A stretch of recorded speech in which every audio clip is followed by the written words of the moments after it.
Hello and welcome to this week's episode of SplitView. Welcome in. It is August 24th, 2021, and it is 3 o'clock. We do this every week at 3. I can't believe we actually started on time. It's like 3:02. Never mind. And we can do a lot of things on this show. Josh and I are from two different generations. He is a guy in his mid-20s. I'm in my mid-30s. We've had a lot of different experiences, so that's why we call this split view, even though lately we've had a lot of more agreements than anything. But I have noticed that. Either way, it's always interesting. If you're new to the show, you're definitely going to want to hang out today. We have a packed show. And getting off, I want to get into some reality stuff. But before we get there, we always check in. I know you said you had an interesting week, so Josh, tell me. I had an action-packed weekend. Started off, I went to Jeff Dunham, who's my favorite comedian. He did a show at a minor league baseball stadium. So that seems like a weird venue. Yeah, it was. And he was saying, during his monologue that he does before he goes into his characters, because he ventriloquist, that because of the rain, they actually had to push the stage back, because it was supposed to be where second base is, but they had to push him out to center field pretty much, because they were afraid the stage might stink. I love stand-up comedy, man. That's always been something I want to do. I still hope to do it. Yeah. I've seen a bunch. Yeah. I saw one in a high school, so I've seen some weird venues before. Yeah, but it was just a weird show, and it felt like he was wasn't totally in his groove, because it wasn't a huge crowd of people like he's used to doing. Every other time I've seen him was at the Wolfstein Center downtown, where the CSU Vikings play basketball. So that's a big venue for him. And this was not that big. What you had to estimate how many people you think were there? Are we talking hundreds, thousands? Couple hundred. So not a big crowd at all. No. I mean, that's like a crowd for a local band. They might bring in 100 people. And this is Jeff Dunham. A nationally known, famous comic. Yeah. Usually packed an arena. Right. So then, other than that, I went to the Browns preseason game on Sunday with a couple buddies of mine. I had my aunt's 60th birthday. Birthday party on Saturday night. Let's see. He gets a busy little duck. Yeah. I've never heard that stuff. I haven't either. I don't know. I just came up with it. Okay. Busy little duck. I released the first episode of my new series, Strange World That We Live In, on Friday. Got some really good reviews on that over the weekend. A couple new subscribers. So if you're interested in true crime and you're listening, definitely go to my YouTube page, Kramer Radio and Productions, and check that out. You were also releasing a lot of TikToks. Yeah, I was TikToking all over the place. Been getting a lot of views there. Today has been one gigantic stinky turd of a day. Yeah, because it turns out that two of my favorite teachers here at OMS, Jack John and Don Action Jackson, tested positive. Yeah, that sucks. I mean, that wasn't even what I was thinking about, but you're right. That does suck. As soon as we came in the door, we got that news. What were you thinking? Just my whole day, man. I mean, I started off today, and I drove about 20 minutes into my ride. I have an hour ride from home to school. I realized I hadn't taken an important part of my medication. Oh, so I had to turn back around, go home, take my meds, swing back. It's like the kind of medication that if I didn't take it, I would have felt like crap all day. Oh, I had to have it. Finally get to school, about 10 minutes before I'm hitting school, my lighter died. I don't have another lighter. I don't have any money, so can't smoke cigarettes all day unless I had to find another lighter. I've managed to smoke 2 today.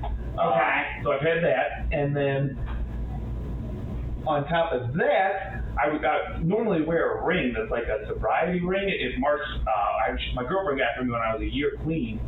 I'm out in my car earlier, and I'm air drumming to Twisted Sister. We're not gonna take it. Yeah. And it goes flying off in my car. Now, windows are closed, doors are closed. Okay, good. Gotta be somewhere in the car. I was just gonna ask you if the windows are closed and if your doors are closed. But I can't find it. I mean, I tore the car apart for like 15 minutes. This was right before our last class, so finally I was like, forget it. And I just came in. Oh yeah, we started a new block of classes. Yeah, new block of classes. It's our second to last block here. Yeah, that is crazy. Our time's been flying by. Yeah, but you said you're planning on doing one of the emphasis programs, aren't you? Yeah, they have follow-up emphasis programs here at the Ohio Media School, and I do plan on probably doing the video production. Nice. I'm planning on doing the sports emphasis program. It's funny that we bring up like emphasis programs and specifically me doing the sports emphasis program because a buddy of mine that I've been friends with since at least middle school just started here today. He runs Cleveland Sports Talk. His name is Zach Shaffron. So seems like he's excited about being here. I'm glad today was not my first day. I'm at least glad we're 6 months in. Yeah, or 7 months in. Somebody else who was supposed to be starting somewhere new, and then it kind of just fell apart, apparently. Mike Richards. And you and I are both Jeopardy fans, something we found out fairly early. Yeah, we did a whole game show, like podcast on the Be On Air News Network.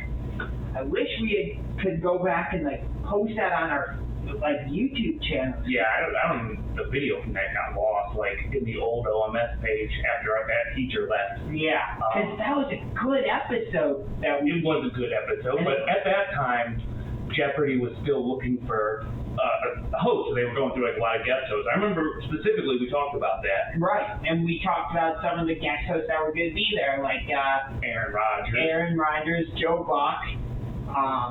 They a bunch of people petitioned, and LeVar Burton ended up being there. They had the girl who played. Oh, what did she play on? Amy. They had the girl. Mayim Silence. From Big Bang Theory. From So What's the Catch? Yeah, she's from our sports radio show. Yeah, Good job. But earlier in August, the show finally announced who they were going to choose. Mike Richards said that he would permanently host the daily episode. Right. And then they said Mayim Balik would host primetime specials and spin-offs. And like tournaments and stuff like that. Yep, but a few days later, apparently, a publication called The Ringer published some sexist and derogatory comments Richards had made on a podcast in 2013. And soon after that, Richards came out. Of course, there was a bunch of backlash, so he came out after, said he stepped down from the role, and wrote in a memo to his staff that it has become clear that moving forward as host would be too much of a distraction for our fans and not the right move for the show. But he is staying on as executive producer. I'm just trying to wrap my head around all that. And then didn't something come out about Mayim? Well, she's going to be hosting. That's what they said today. They officially announced today that Mayim Balik, who has already slated to host the primetime specials, will now serve as a guest host. So it's only going to be a guest host role for the next 15 episodes. So they're going back to the whole guest host thing. I mean, I don't know what they're going to do at this point. I just know she will be doing the next 15 episodes, and they're going to have to figure something out from that point. Yeah. I don't know if they'll try to get her on a contract that might, get her to do. But then she might not want to do them all either. I mean, she's a working actress. I'm sure there might be other things she does. I still wish Big Bang Theory was on. That was a good show. That was a decent show. Anyways, the chairman of Sony said that he is choosing Mayim because she has a wonderful energy and a net sense of the game and an authentic curiosity that naturally represents Jeopardy. So, in honor of this news, real quick, I wanted to kind of stay on the theme from last week, pop culture, for your quiz. I was going to try to throw a quick quiz at Josh before our break at the end of the first segment. Today for us, I have a reality TV quiz. Oh no, I am not going to do well at this. I think you will. I think you're underestimating what kind of questions they're going to have. I don't watch reality TV. I don't watch like Real Housewives of Los Angeles or. Well, that's not the kind of show. Well, let's just get to it because we're up against the break. Okay. Which reality show features these people? Chris, Kim, Courtney, Chloe, Kendall, and Tyler. Let me think about that one. Keeping Up with the Kardashians. Yes, they got one. Now we're going back a little bit, though. What year did The Simple Life, starring Paris Hilton and Nicole Richie, premiere? I'm going to say 1988. 2003. Oh, jeez. I don't even think Paris Hilton was born in 1988. You do know who Paris Hilton is, right? Yes. All right, she's like my age. Okay, I just made herself really old. Yes, you did. I'm sorry. In what country did the first season of Survivor take place? Shoot. I don't really. This is another show Malaysia. I don't really watch. A very easy question. What rock icon had a reality TV show on MTV from 2002 to 2005? 2002 to 2005. Again, I was little, so I didn't really watch it. Yeah, but everybody knows this. Famous rock star had a talk show. Sharon! I know the name. It's Ozzy Osbourne. Ozzy, Yep. I knew that one. Well, not horrible, not great though, but you tried. We are going to hit a break real quick. Our break, we don't play commercials, we play some local artists, and we have Scarlet Canary doing Armor.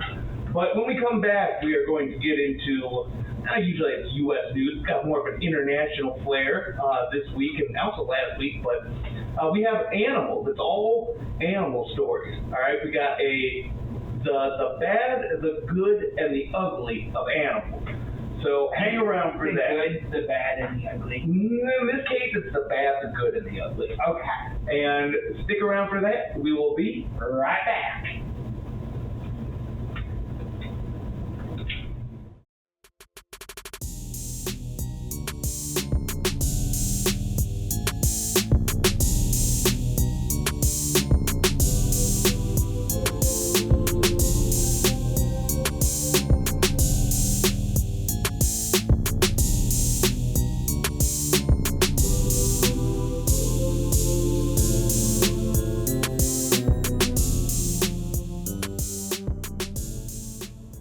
Hello and welcome back. Mr. Cotter.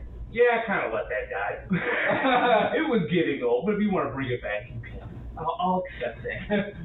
So you wanted to mention real quick, today is an important day. Yes, today is 8/24, which are the two jersey numbers that Kobe Bryant wore during his time with the Los Angeles Lakers. So I was trying to figure out why today was like Kobe Bryant Day, because I kept seeing stuff about that, but I knew it was. At first I thought, like, has it been a year since he passed? But no, I knew it hadn't been. Well, he passed on a different day.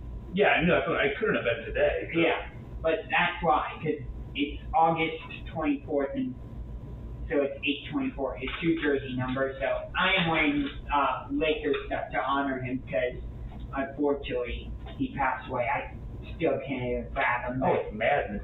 I was never a Kobe Bryant fan at all. Do not like the Lakers, do not like Kobe Bryant, but just what happened in that situation is so sad. It didn't matter, like, that I didn't like him as a basketball player. I support him as a person now. Yeah, he was, I loved watching him on the basketball court, and just his, like, fierceness and, like, will to win was second to none. Yep.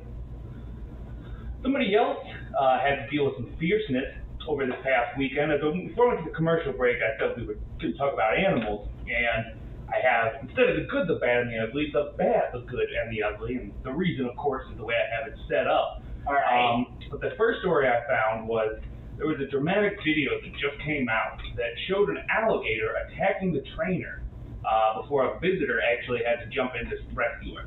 Really? Yeah, and this is at a Utah reptile center. The reptile center employee is recovering now after the alligator yanked her into his enclosure during the presentation, thrashing her around before a fast-acting visitor leapt inside and helped free her from its jaws. The dramatic scene was during a 5-year-old birthday party. What the heck? Apparently, the unidentified handler was working at Scales and Tails, Utah. Never heard of it. Never heard of it. Suburban Salt Lake City. I've heard of that. Talking to some children, talking to adult children about the alligator Saturday when it bit her hand and dragged her into the water. Man, I don't know, like, whenever I see people who are animal trainers or like working in zoos and they're in there working with these animals, I couldn't do it. Do you think you could? No, I couldn't do it. But it feels like I have a bit of a reptile house in my basement. That's what I was wondering, because I know you have like lizards and stuff. I see pictures of them all the time. Yes, I have a bearded dragon that I've had her since I was a sophomore in high school. Named her Sandy because at the time I got her, not only was her original bedding sand, but I was in my all-time favorite musical, Grease. So Sandy fit perfectly. And then I also have 2 snakes and 2 turtles. I'm an animal lover, but I like to keep it with smaller animals. I don't need these like tigers and everything else. No. The company's owner said in an interview today that the handler was opening the enclosure at the time to feed the 8-foot gator, who was named Darth Gator. Oh my lord. So at least they had a good name. Yeah. And then went on to say the understatement of the year, this time the reptile got a little extra spunky. What? Yeah, that reptile got just a little extra spunky, is what the owner said. I would say a little bit more than that. I'm not sure I want to know what that means. Like, got a little extra spunky. I don't know, but Richards told the TV or KUTV channel that while the handler's hand was in the gator's mouth, she knew she should move with him in the water. And I've actually heard this before. It's the only way to ensure that the gator wouldn't rip off her arm. So I've heard from people who live in Florida, because they have to deal with gators a lot down there. If you're ever bit by a gator, you're supposed to roll with it into the water. Huh. Yeah, because otherwise it will take your arm off. Yeah. The center, he said, has a strict policy for a second handler to be nearby when employees were working with the alligators, but that hasn't been enforced in recent years. I mean, I know that with an alligator or a crocodile, there's a myth that, like, in order to avoid getting eaten by or getting bit by an alligator, to run in a zigzag. That's total BS, because alligators and crocodiles are ambush predators. They lie and wait. So if you just get a quick sprint and run away, they're not going to continue to chase after you. They're not. Just run. Yeah. Period. Yeah, so just run. They're not that type of predator. They're not like a cheetah who will go up to 60-ish miles per hour, somewhere around there, and try and chase you down. So if you were at this zoo and you saw this happening, would you do anything? I wouldn't do anything. What can you do is what I'd be thinking. Yeah. Well, somebody apparently decided to be a hero, because one of the guests, later identified as Donnie Wiseman, yelled, "We've got trouble in here," before jumping into the water and climbing on top of the reptile. Huh. Yep. Another bystander at this point had to usher the children away as they were crying. Wiseman got the alligator pinned, and the handler calmly gave him and another man, Todd Christopher, instructions on how to help her escape. Wiseman then stayed on top of the crocodile until the trainer was free. By the way, I just looked it up on Google. It says a cheetah can run from in a range from 50 miles per hour to 80 miles per hour. That's a fast animal. Yeah. But the peregrine falcon is faster at 240 miles per hour. Random. I know. Speaking of cougars and felines, we've covered the bad, now we move to the good of animals. The cat's meowing helped rescuers find an 83-year-old woman after she fell down a ravine. And this was over in England, Cornwall, England to be exact. And the 83 woman fell down the ravine. The woman has been missing for over an hour at one point, and concerned neighbors had to call emergency services. Police went out searching for her, but eventually a member of the public said that he hears this meowing cat. The passerby heard the cat, who was named Tyrant, a weird name, meowing loudly, which alerted them to the woman. Rescuers then were able to see that the woman had fallen 70 feet deep into a stream with incredibly difficult access. Rescuers were then able to lift the woman up on the ravine through a stretcher and fly her to the hospital, and she is in stable condition. The police officers also managed to capture a picture of the hero and post it up on their Facebook, because of course. Yes. So we know that there are rescue dogs where you can take your dog through a program and like Have it certified. yeah, and become like a search and rescue dog type of thing. Is there something like that for cats? They have support animals of all kinds at this point. Some of them are ridiculous, honestly. Like, some people say just anything to support animal, but yeah, there's support cat, support dog, and not only just like to help somebody like who's blind, like a dog would be doing, Yeah. but emotional support more than anything. Right. So, like, because if you're depressed, and this is true, like if you're somebody who's depressed and lonely and you get a cat, that makes you feel better. Right. To bond with that cat. Right. But I meant more like, you know, if a building falls over, they bring in like a search and rescue dog type thing. Yeah, to my knowledge, that's only dogs. Okay. I could be wrong though. So if anybody knows better, send us an email or drop it in the comments or something. Show's email, splitview216@gmail.com. Right. I don't know. That's something I'm curious about now that we're like talking about it. Because you're right. There are emotional support animals for if you have depression and other types of differences. I don't really like to say disabilities. It's just I think part of the reason I say differences rather than disabilities is because that's how I learned it from my high school, which I went to Lawrence, where the thing was, you know how the saying is usually great minds think alike? Yeah. My high school saying said, great minds don't think alike. That's interesting high school.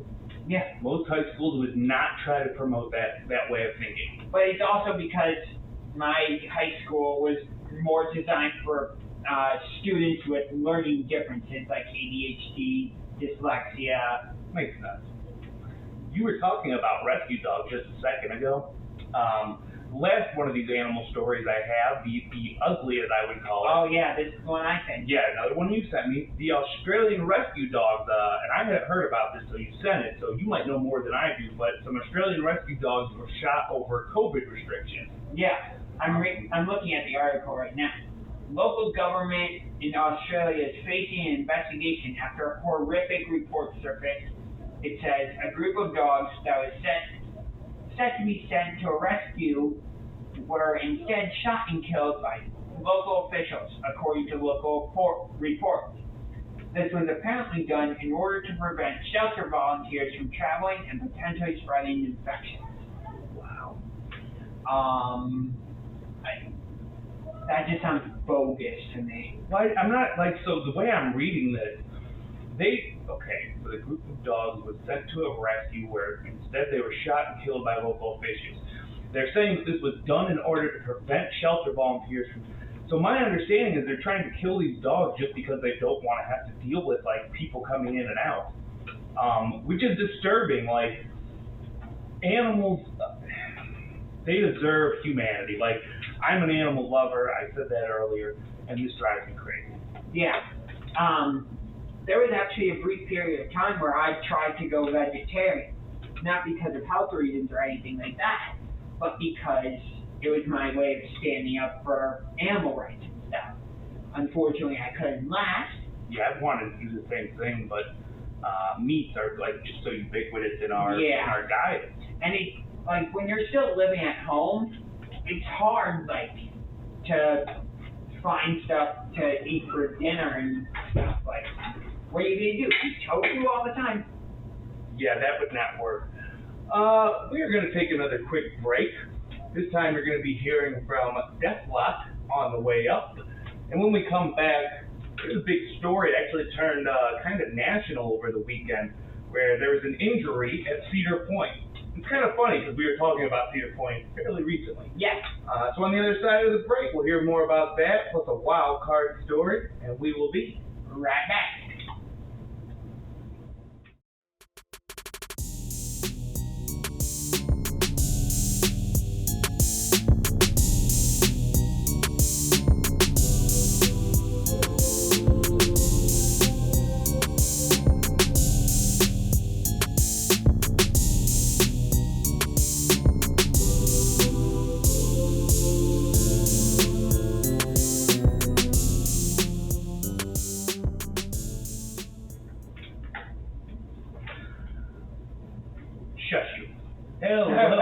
welcome back. That was a interesting way to. Yeah, well, wanted to keep playing, so shush you. Shush you. Shush you. This is SplitView. We do this thing here every Tuesday on Northcoast Underground. And if you are listening and you enjoy what you hear, please go like our Facebook page, keyword SplitView216. We are still trying to change the name of the Facebook page, but Facebook keeps telling us, no, you can't do that. Yeah, I think that, there's a certain time limit we'll be able to do it in, but we'll figure it out. But, third segment, this show, normally we do local news, and we are going to get to some local news in just a moment, but there was actually another U.S. news story I found that I didn't want to skip over. This is just breaking news from a few hours ago, that the Rolling Stones drummer, Charlie Watts, passed away today at the age of 80. Oh yeah, I remember Ed mentioning that in one of our classes today. Yeah, they passed away peacefully in a London hospital earlier today, surrounded by his family. He was a member of the Rolling Stones and known as one of the greatest drummers of his generation. He had previously announced that he would not tour with the Stones in 2021, who somehow, even though they're all in their 70s and 80s, still tour a bunch because of an undefined health issue, which is apparently, now turned into this. So that's sad to see. Were you a classic rock kind of guy? Yes, I am. My dad, loved classic rock. It wasn't classic to him. It was his era of rock. Yeah. And he played in bar bands growing up. He's a guitarist, and he plays in cover bands at bars.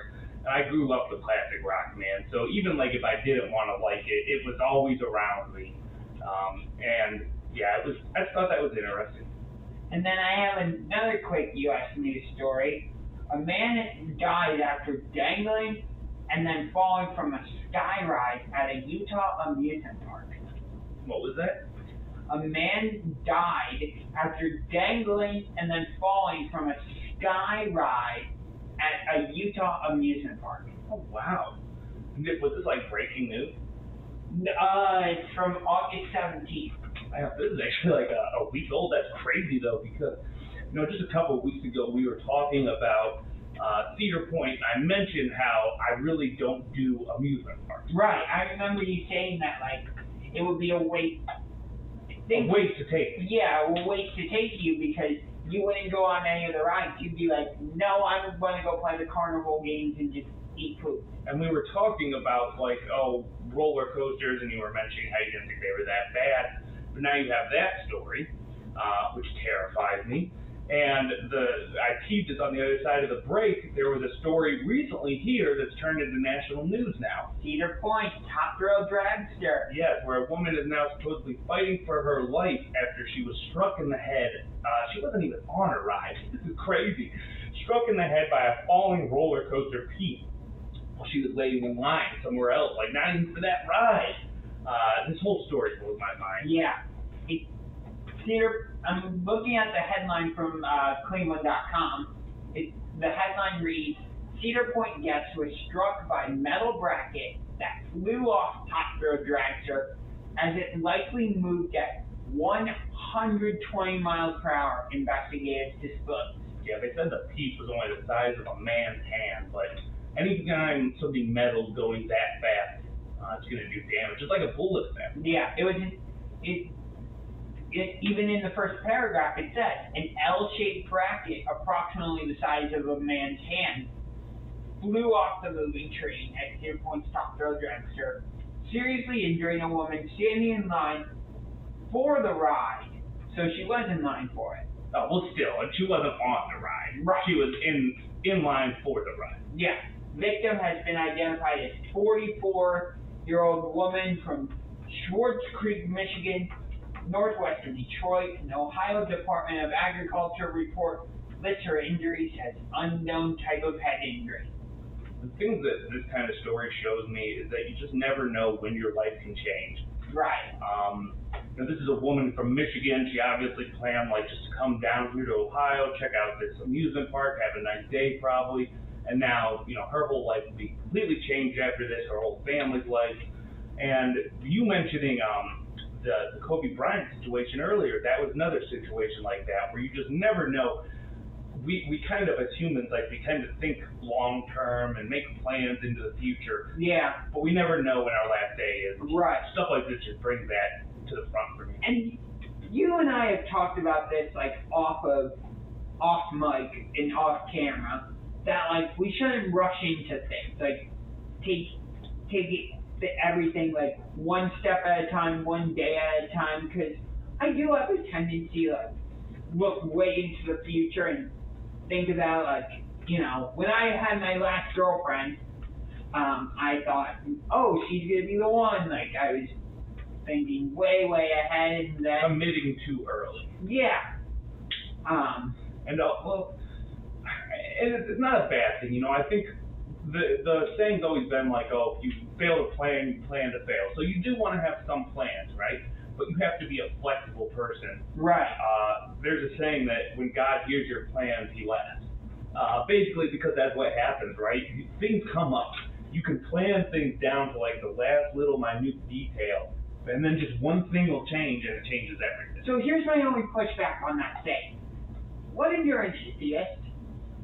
I'm not an atheist. I actually am an agnostic, though, which is more somebody who doesn't believe either way. Right.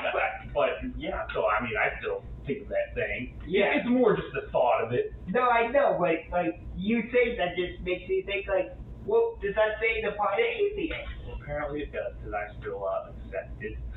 But you're an agnostic. Yeah, well, it applies to agnostics. We'll say that. Okay.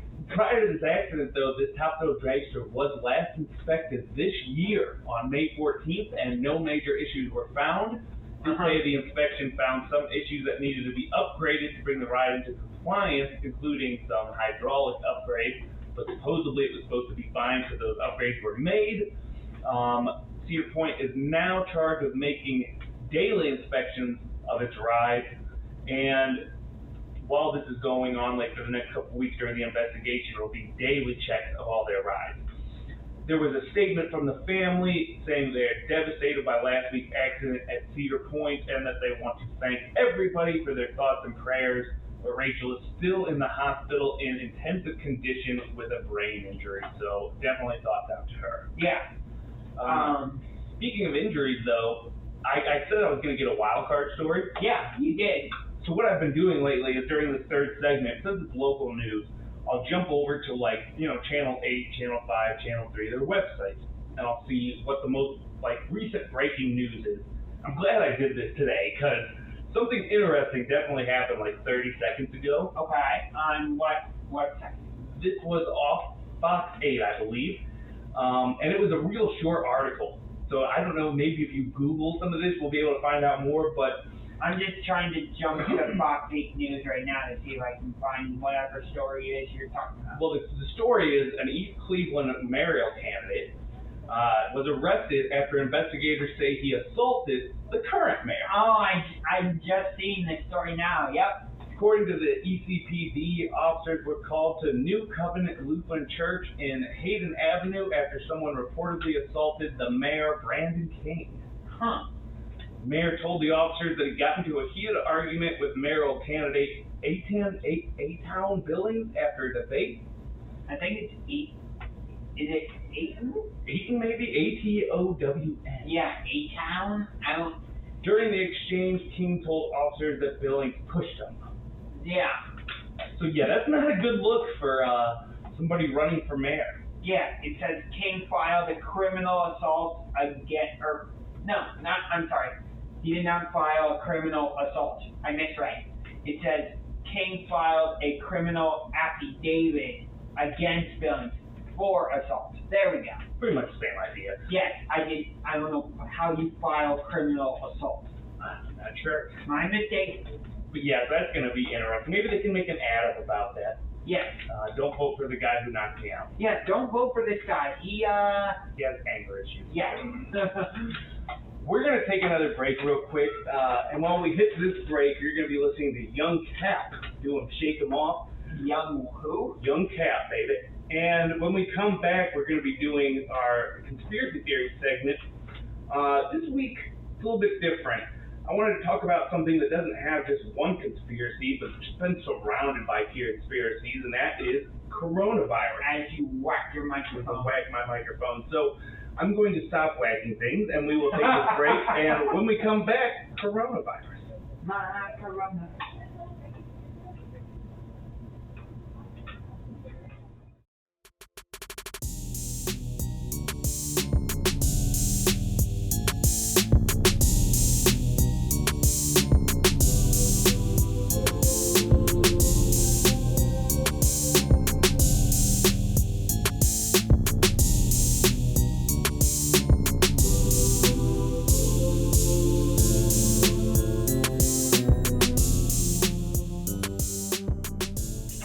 Hello and welcome back to SplitView. I get so lost sometimes. I really do. I gotta work on that. Okay. So, I'm sitting there looking at my phone, all of a sudden I'm like, the music stopped. Oh wait, I'm supposed to be talking.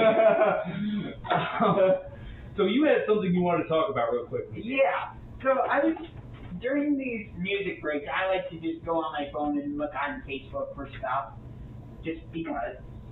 And I came across this thing from onlyinyourstate.com. And it's 11 things everyone who's moved away from Cleveland has thought at least once. And the sub thing is, Cleveland might be home for some, but others eventually leave the forest city, which I actually didn't know Cleveland was called the forest city, but yeah, and it's something, the reason I've read this before was when you come in from a plane, all you can see from the top when you're landing in Cleveland is trees.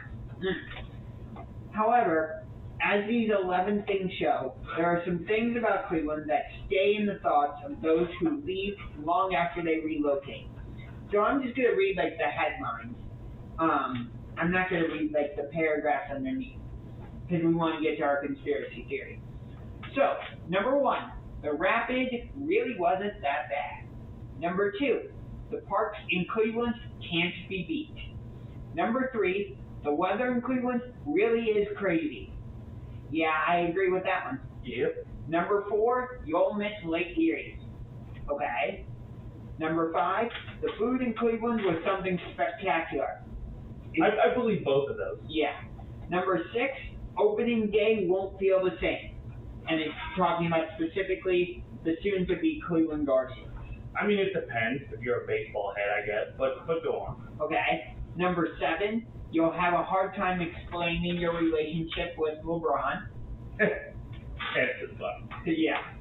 Number 8, you'll miss having so much culture right down the street. I guess. I mean, people could argue that one. Cleveland does have some culture, but yeah, there's other cities with a lot of culture as well. Number 9, going shopping was so much more fun in Cleveland. And of course, the picture right underneath that headline is of West Side Market. Of course. Yep. Number 10, the Cleveland nightlife is unforgettable. And then number 11, there's just no place quite like Cleveland. There's no place quite like home. I think anybody. I mean, it doesn't matter who you are or where your home is. Everybody has a home. I didn't know we were going to Wizard of Oz now. Yes, sir. And then next we are going to the Kramer Files. Just it's the KJ Files. Okay, I didn't really mean, I just realized this, but just imagine you hear. Okay. KJ Files.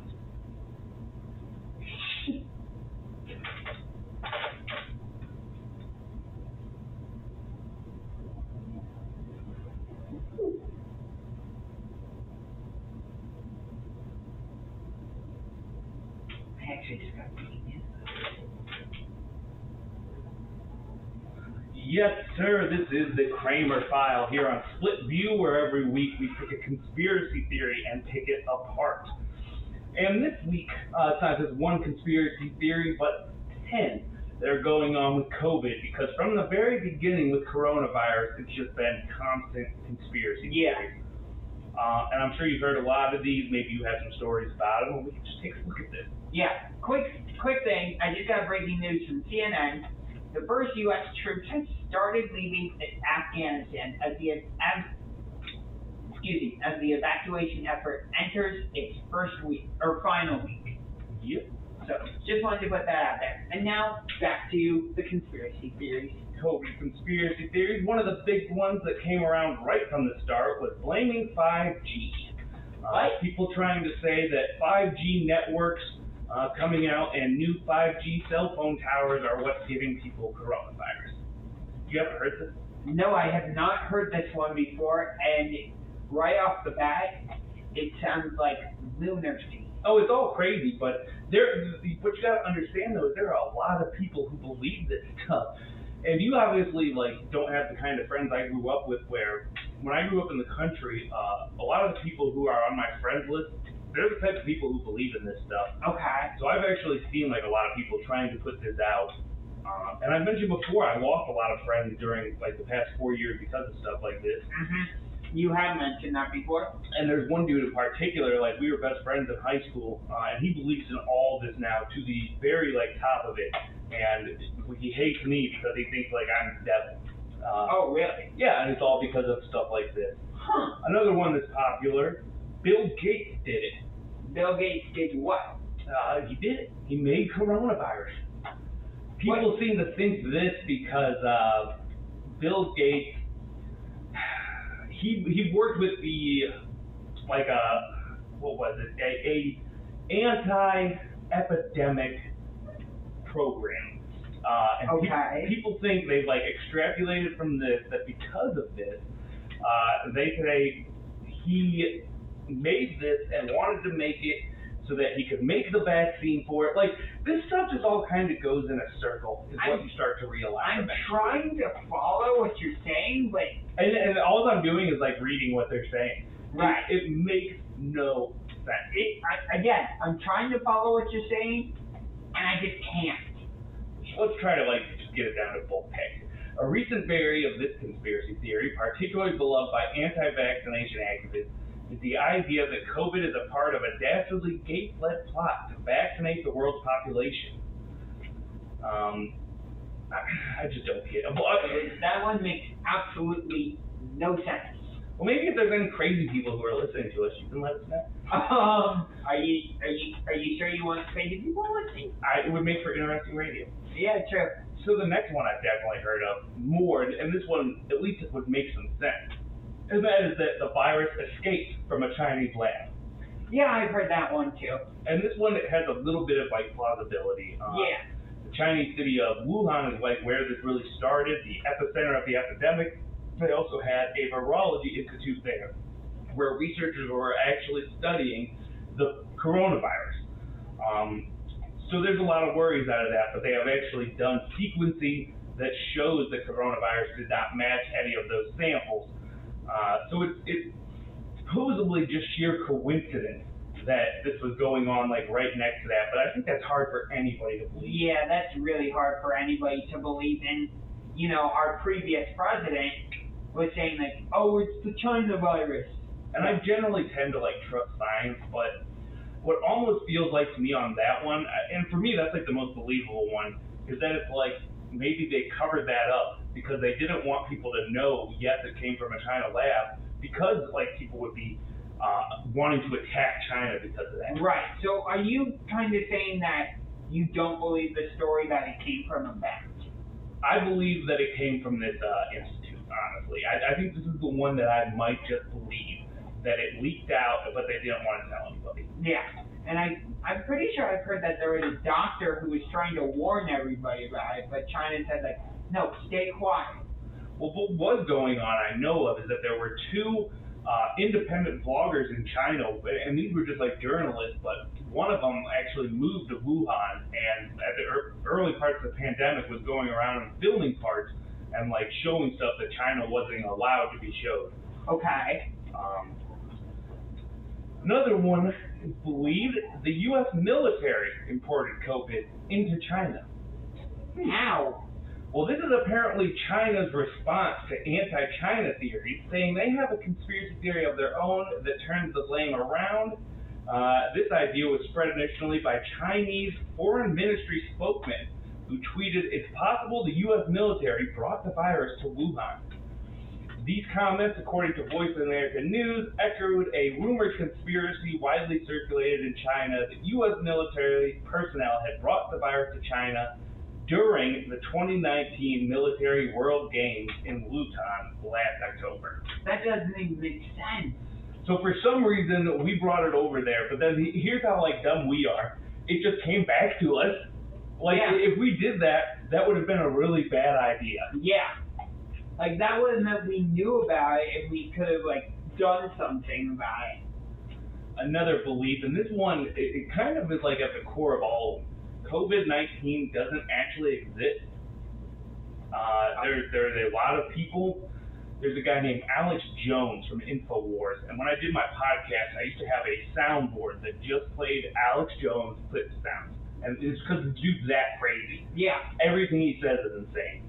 Yeah. But he's one of the biggest believers in this, saying basically that it's no worse than the flu and that they're making a big deal out of it.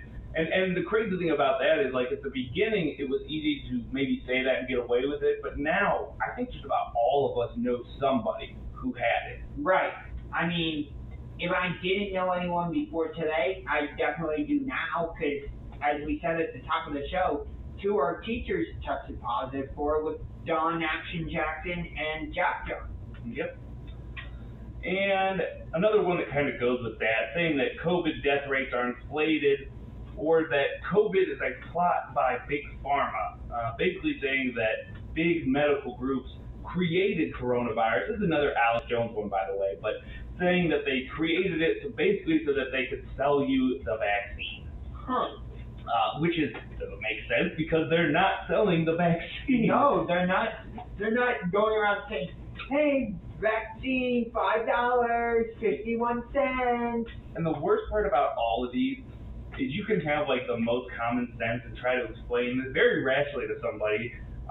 No, they're not selling it, and they'll just find another reason not to believe you. Right. It doesn't matter. The truth is not important. They just don't want to believe in coronavirus. Or they'll say well, Dr. Anthony Fauci has to make up his mind. Should we all be masked? Can we all be unmasked? Well, I'm sorry, but we thought we had gotten through the main part of it. Now there's this new Delta variant. Things are changing. You're planning on getting the vaccine, though, aren't you? Or yeah, I'm planning on. Okay. And part of the reason I did this show is because, it's been such a rise again in the cases lately that I think these conspiracy theories are going to start picking up again, and people are really going to start trying to push these again. Yeah. So keep an eye out for them on Facebook. Yeah. Well, that was it for this week's KJ Files, and that's it for this week's SplitView. We do this thing, as I've mentioned a few times, every Tuesday here on Northcoast Underground. So please make sure to check us out. Like us on Facebook. The videos from our show goes up on our YouTube. Mine is Kramer Radio and Productions. Mine is Unger to the Max. Make sure you subscribe to both of those on YouTube. They are both awesome YouTube channels. Yes, sir. I think I just had a voice crack. Yeah, that was the first one in this episode, too. And we will be back next week. And tomorrow. And tomorrow, if you want to catch us talking about sports. But for now, see ya. See ya. We out.